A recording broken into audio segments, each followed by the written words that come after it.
everybody, this is BitNote with David Collins. We'll be playing video game music and talking about the games they're from. Have a good listen and listen what's out there.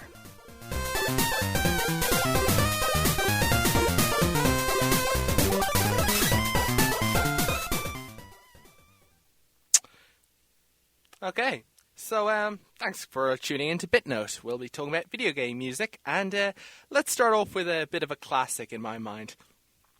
This is from the video game called Fur Fighters, which was... Actually, why don't I just play the title theme?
And that was the title theme tune to Fur Fighters, which was developed by Bizarre Creations. Now, the composers is a little tricky to nail down because, like I said, it's actually trying to actually figure out the composers. I mean, I always really try to get the right credits for these people because, you know, they create these cool songs that I'm playing, so you definitely need to give them credit.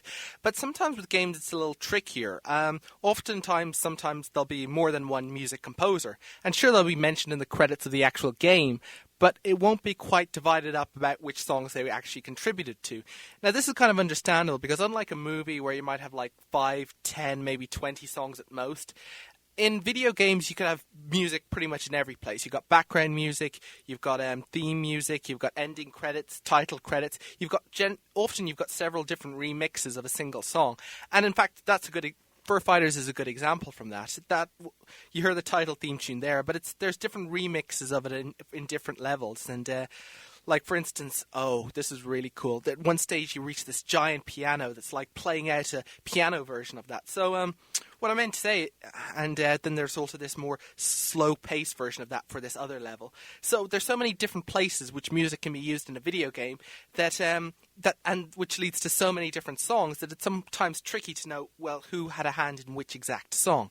Now, obviously, sometimes that they are soundtrack compilations, and that makes it a lot easier. And then it gets celebrated. But in cases like this is kind of an obscure... Well, it's not obscure, but it's one of these cult games. But this is one of those games where there's not really a strong... It's just a lot harder to get details on who, did the songs. Obviously, if a soundtrack gets a huge following, there'll be fans who are willing to give clear definitions of, who made which song. But in this case, whoever made that, or it may have been one or more of the following people. Rick Fox, Stephen Root, Mick Pummell, Simon Robertson, and Nelson. And by the way, there's a bit of a mix-up because some of them were composers, where some of them were producers, and yeah. So there were producers and composers. You're never quite sure which one.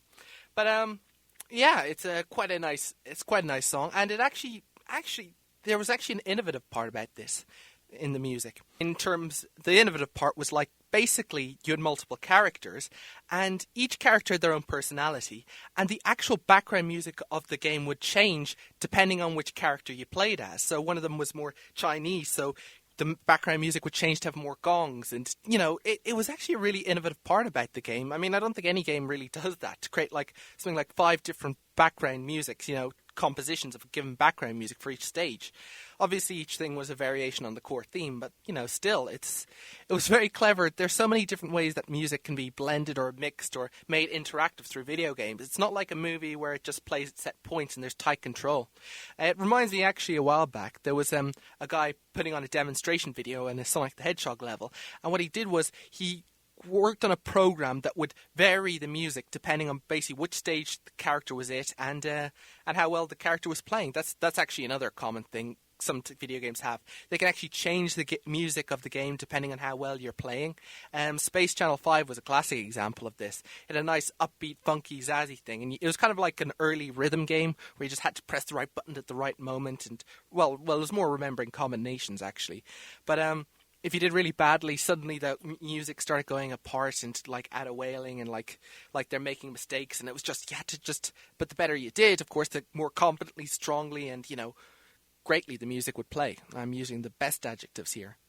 But I suppose in that sort of like whole thing, I mean, in the many ways that music can be used in video games, what was Fur Fighter the game like? It was actually a very good game. The mechanics were a lot like, shoot 'em ups. It's, you moved around, you had weapons, you could switch between weapons. But the entire game was played basically with cartoon animals, which gave it a very nice sort of twist to it. So it was like basically badass cartoon animal. It had a sense of humor, and essentially there's a group of villagers. There's this tigress like cat. There's this dog, a kangaroo, a tiny little dragon who probably Spyro took inspiration, maybe, and of course, a kangaroo and of course a penguin. And essentially they got this nice little village, but then what happens is that there's this bad guy comes and ends up kidnapping all their kids. So they have to go on a trek across very many different areas in order to get their kids back. So this involves like a Soviet satellite and like this great big construction in the dam in the forest. And actually the first level takes place in New Quack City, which is basically New York City. But so they create like various versions of all these different places, and it's everything. The levels are always so vibrant and so colorful, and essentially you can choose.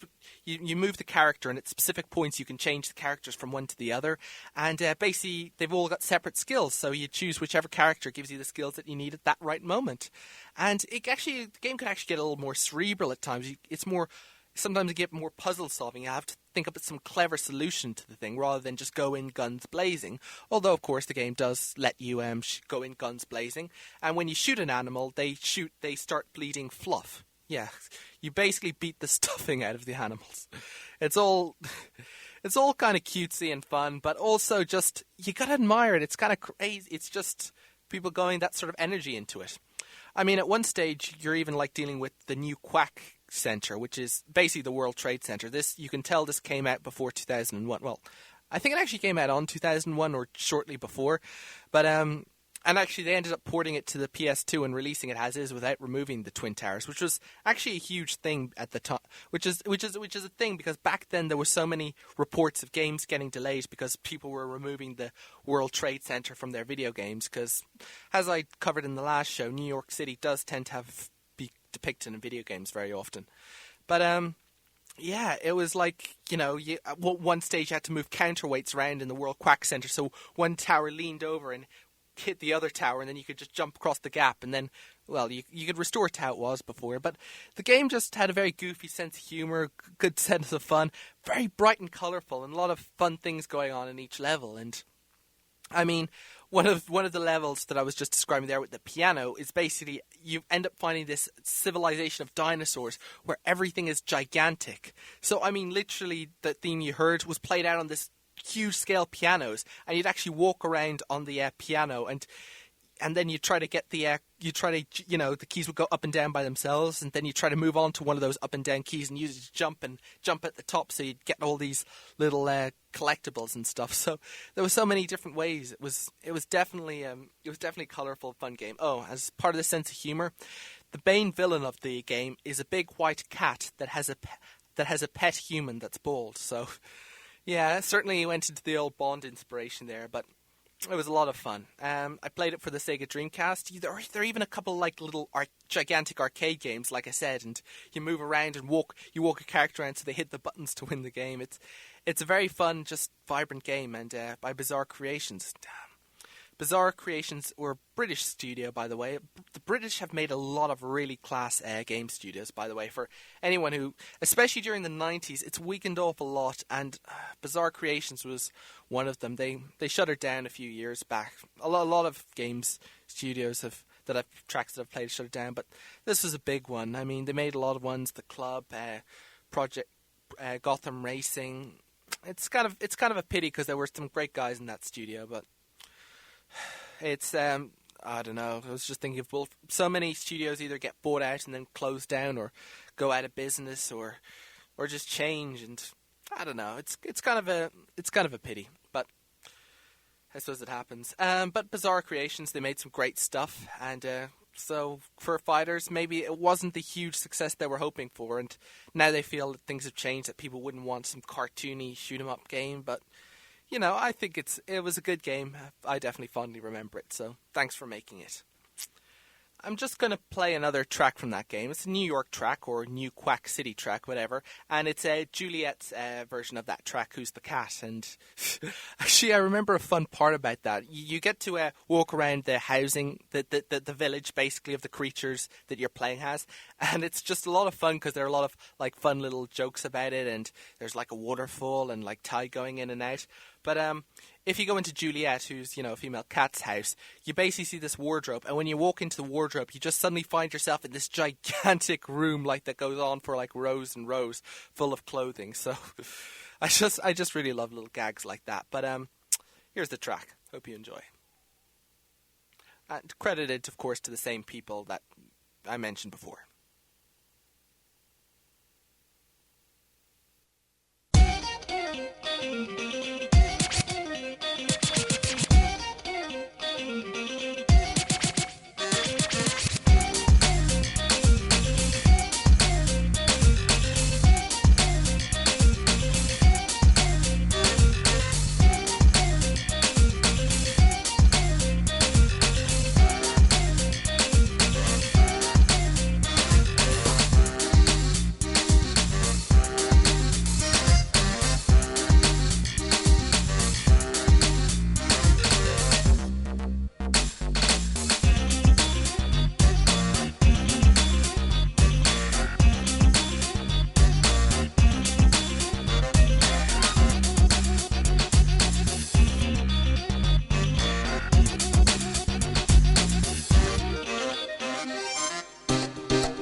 Okay, time for another track, and this is also by a British developer.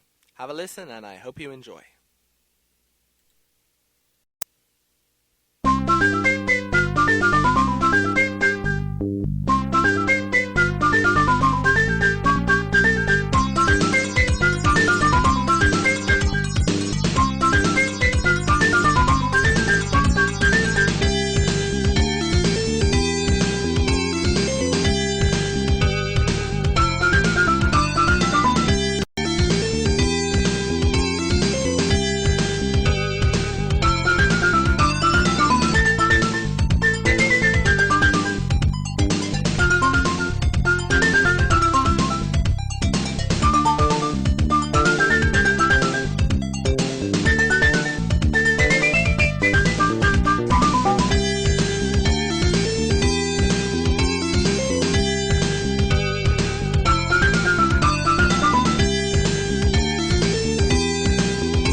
And there you have Puggsy. Puggsy is Sega Mega Drive, Traveller's Tales. Like I said, that's another British game studio. The music there was by it's by Andy Blythe, Marten, Joustra, and Shaun Hollingworth. Simply all have credit, but I believe a lot of it also goes to Matt Furniss, who's a big guy in classic composition back there. Composed and converted a lot of stuff like the Lemmings tunes and everything. So definitely good credits there. But Puggsy, boy, this is a great game. Okay. I mean, it's basically about this cute little alien who lands on a planet, and later on when he's exploring, his spaceship gets kidnapped, so he has to get it back, okay? So that's the simple. The whole thing is that the island he's on has got so many different worlds and themes. There's volcanoes and ice caps and jungles and little villages and towns and beaches and coves and mountains and these medieval-esque areas and these Egyptian-esque areas. I mean, it's all bright and colourful. Each sort of area has three kind of themed levels to it. And I mean, there's 20, 30 levels in the game. So many levels. And get this, I mean, it's not even a case of you go through the levels in sequential order. No, there's a bunch of games. You could easily go right through the level and not even realize that they're countless levels which you completely missed. Because each level is it's a route through a map in the island, and but if you find a different exit to the level, you'll find a different. It'll lead in a different direction. So it's one of those games that, it looks nice and cutesy. It looks like cute little alien, but when you actually look into it, there's actually a lot of thought involved. There's a lot of problem solving and puzzles and stuff, like putting balls into these things that transport and flipping switches and stuff. But it's also sort of clever in some of the more puzzles as well. Essentially, you're playing an alien, and one of the strongest things you can do is pick up items. But it's not like standard pick up items where you click it and then it appears in an inventory. When you walk along as your alien and actually pick up an item, you actually literally hold that item in front of you, and you can raise the item and lower the item, and you can move it, and you can hit the item against other things, and you can drop it. And here's a fun part: you can even stack multiple items up on top of each other. In fact, a couple of cheats or things of the game work on the basis of walking out of a level with a specific item stacked on top of each other. But it's like, if you move too fast or anything, then the items on top of it fall off. And that was actually a puzzle in one of the levels. There's an item you can't pick up, so you have to knock it onto an item that you can pick it up, and then lift that item and then move it, and be careful that the island on top doesn't fall off. And I mean, there's so many other things, like you can get you can pick up a candle and then throw it into fire and light it, and then one level has you use that to like light up this entire lighthouse. And then you've got this little inflatable balloon, and what you can do is you can either like inflate it, and then you can use it to pull you up and lift you up into the air, or you can jump on top of the balloon and then, and let it raise you up into the air, but then maybe your weight is too low for it, so what you do is you keep jumping on it. So when you jump up, the balloon rises and you land back and you land down. I mean, and of course, you can move and jump and throw, and the items can bounce and everything. So it's like, early example. I mean, physics have always been part of video games, but that's an early example of like items bouncing about and doing stuff. And it's just a fun game, and it engages you in many ways. And like, they're colorful environments, and then you can wear sunglasses and sneakers or shoes, or running shoes or runners or whatever, just at certain parts to speed you up.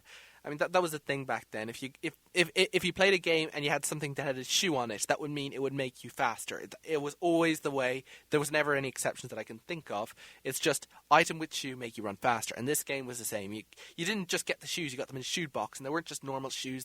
You could see them wearing these fancy, white fluorescent shoes. But the game was just engaging, and it was fun, and you ran about the place and you solved the puzzles, and then sometimes you get cheats to find out more levels, and it also included a couple of nice homages to classic video games. I mean, they say we're classic now, and I mean, like, what then was classic? I mean, it's still classic, but I mean, like, Space Invaders and Asteroids and stuff. There were a couple of nice things there. Of course, the fun part is that even nowadays, Puggsy itself is a classic game, but I think it's underrated. It engaged you in a mental way. You could use every item you could pick up, throw, run, jump, use, and sometimes you could throw items at enemies, but you had to hit them in just the right way, wasn't it? And I suppose that's why I love the game. I like it, and as I said, it was made by a British studio. Just had a sense of charm and a bit of cheek and a bit of fun and involvement. And it was just exciting because the way you threw everything around, it meant there were a lot of combinations for things to go. And it was just fun to experiment, fun to explore, fun to think up the new solutions to all these problems. And I have to say, Puggsy, it's a great game and a lot of fun. Just far more than just a standard platformer. It really just was a great game. All right, we're going to move on to our last game, and it's going to be a good one, I can tell you. We're moving from a game where you throw around objects in order to defeat enemies and reach a goal, to a game where you throw around objects and use them to defeat enemies to achieve a goal. I am speaking of none other, rather than Puggsy, which was back in the early 90s. We are now going to the mid-noughties, and 2004 precise, to play Mindgate. Psi-Ops, Psi-Ops, the Mindgate Conspiracy. This is yet another good cult classic games. It's the setup is pretty thing. You're a soldier with amnesia in the future. There is a conspiracy. You may have been part of it. You are trying to find the truth, and they are bad guys, and you must defeat them. And bloody look, you're not playing it for the plot, although the cutscenes are pretty decent. The cool thing is you have, or you get really early on in the game, telekinetic power. You're basically a Psi-Ops. You're a government operative that learned all these psychic powers and stuff, and you get more throughout the game. But the fun thing is you can like move things with your mind. Now, this was in 2004, so same year that Half-Life 2 came out, and everyone suddenly says revolutionized it. With Half-Life 2, they had a gravity gun where you picked up things and you shot them at enemies. So you'd like pick up like a toilet and then hurtle the toilet across the room to defeat some zombie or something, or combine an enemy. I always found cinder blocks worked pretty well. But Mindgate, both of these games used the Havoc physics engine, but Psi-Ops, the Mindgate Conspiracy, which was, by the way, developed by Midway Games, did this pretty much the same year with the same Havoc physics engine, and essentially it was really, really cool. You could like pick up enemies and throw them at walls. You could pick them up enemies and throw them at you could pick up explosive barrels and throw them at enemies and they blow up. Or you could pick up enemies, throw them at explosive barrels that hit the barrels would blow up, and then throw them across to the other side of the room.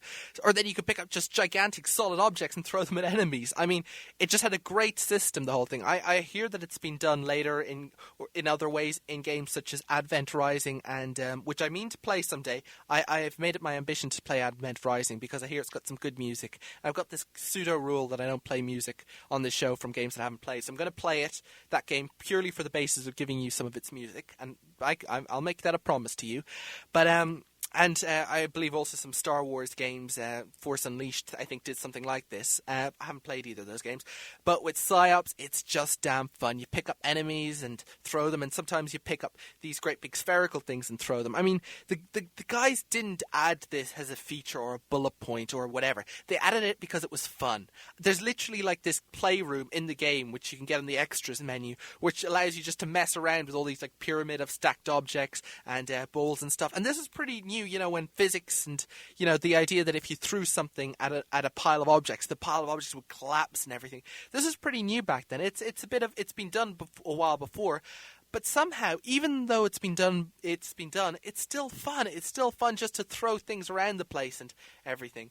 And it's not just that, too. You also get other powers, too. You can pyrokinesis, set things on fire.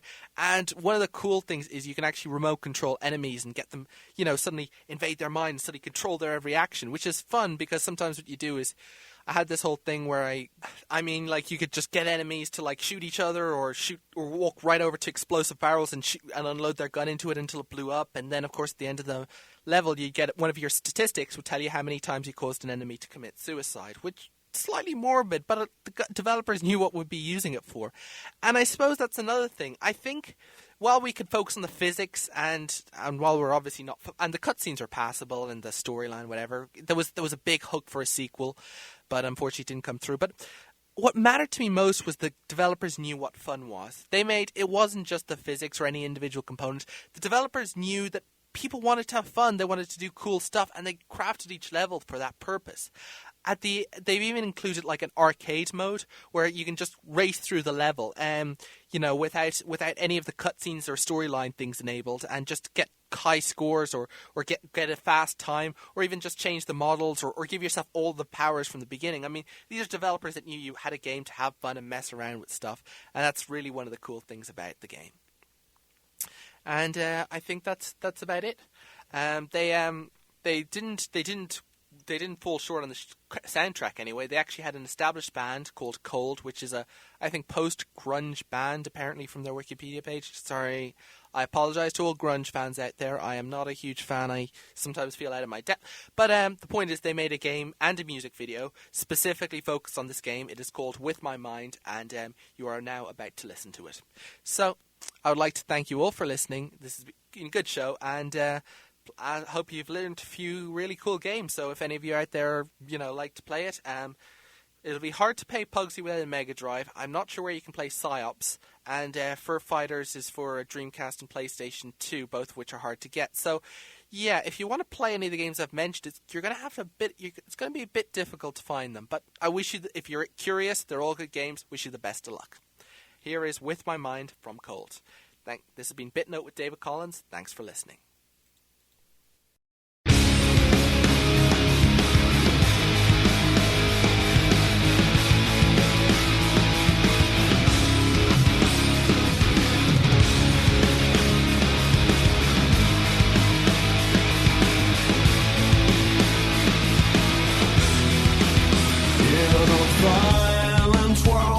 Deception's free, things I can't control, taking over.